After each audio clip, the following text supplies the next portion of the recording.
Imagine a creature that ignores the laws of physics, biology, and common sense. It weighs less than 20 pounds, yet forces a pride of lions to back off and treats the world's most venomous snakes as a light snack. This is no mythical monster.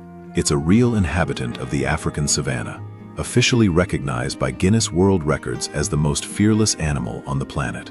The honey badger is a living tank in a fur coat that has turned its entire existence into an endless war against the world.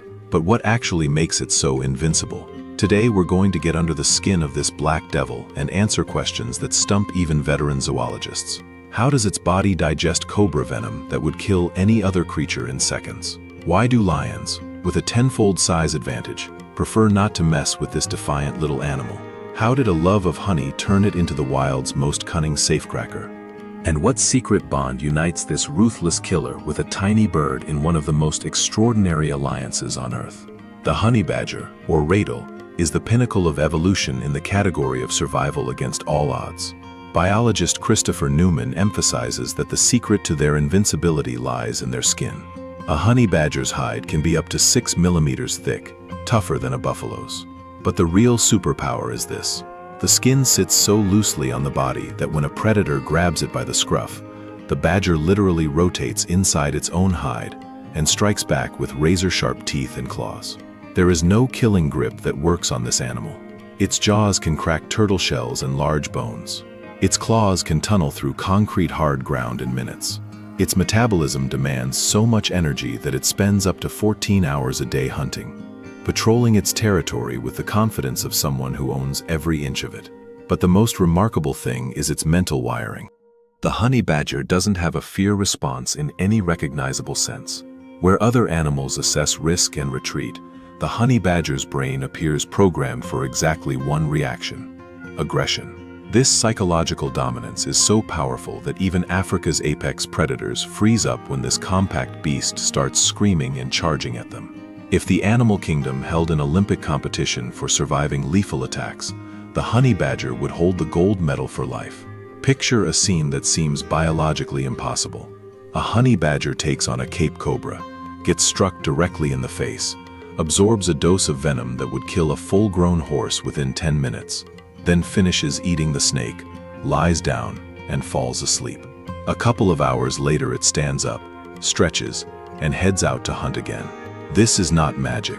It's a unique genetic mutation that turned its blood into a universal antidote. Research published in Molecular Biology and Evolution found that the honey badger's neural receptors have changed through evolution. The neurotoxins in snake venom, which normally block nerve signals and cause respiratory paralysis, simply cannot bind to honey badger cells. It's like trying to insert a key into a lock whose keyhole has been filled with metal. The venom circulates in the bloodstream but is completely powerless.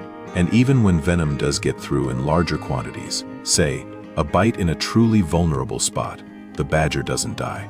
It falls into a brief protective coma while its liver breaks down the toxins at maximum capacity. Then it wakes up and keeps going. It's essentially a biological system reboot. Up to 25% of the honey badger's diet is venomous reptiles, including African rock pythons and puff adders whose venom causes tissue decay. It hunts them the same way every time. Charge straight in, ignore the strikes, let the thick mobile hide absorb the damage.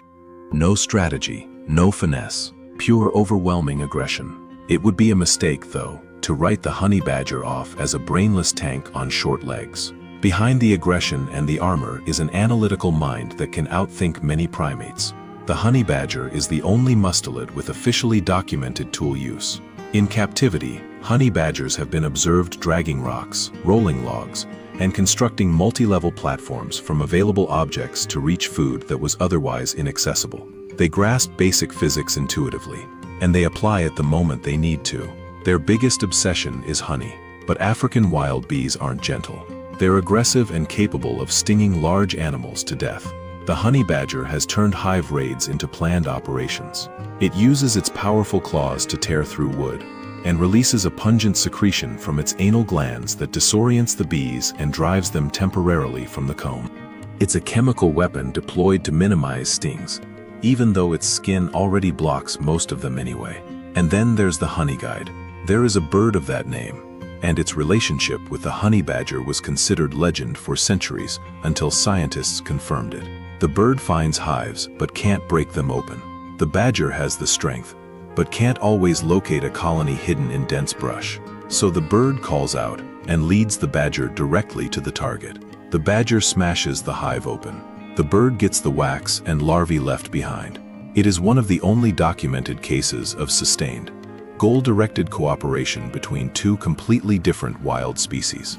If you think the African savanna runs under the unconditional rule of the lion, you haven't seen a honey badger cut across the path of an entire pride.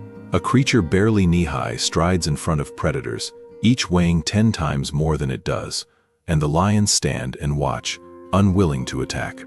This isn't cowardice, it's cold calculation. The honey badger emits a low rumble that other predators recognize instinctively as a signal of genuine danger. It isn't bluffing. It will fight to the last breath, and lions know it. Its neck and shoulder muscles give it abnormal flexibility in a fight. It spins constantly, bites at the most vulnerable spots, and switches from defense to offense in an instant. An attempted throat grip often ends with the badger rotating inside its own skin and biting the lion in the face or groin. For a large predator, that wound means serious infection risk. For the honey badger, it's just another Tuesday. It also carries a final weapon, anal glands that release a secretion so overwhelmingly foul that it disorients attackers and triggers an immediate urge to leave. Naturalist John Skinner compares it to a chemical attack. The honey badger isn't just a tank. It's a tank with a smokescreen and a biological weapon. Humans tend to think of themselves as the top of the food chain. The honey badger flatly disagrees. Across African farms and villages, it has become a creature of the night that can reduce a fortified chicken coop to wreckage in minutes.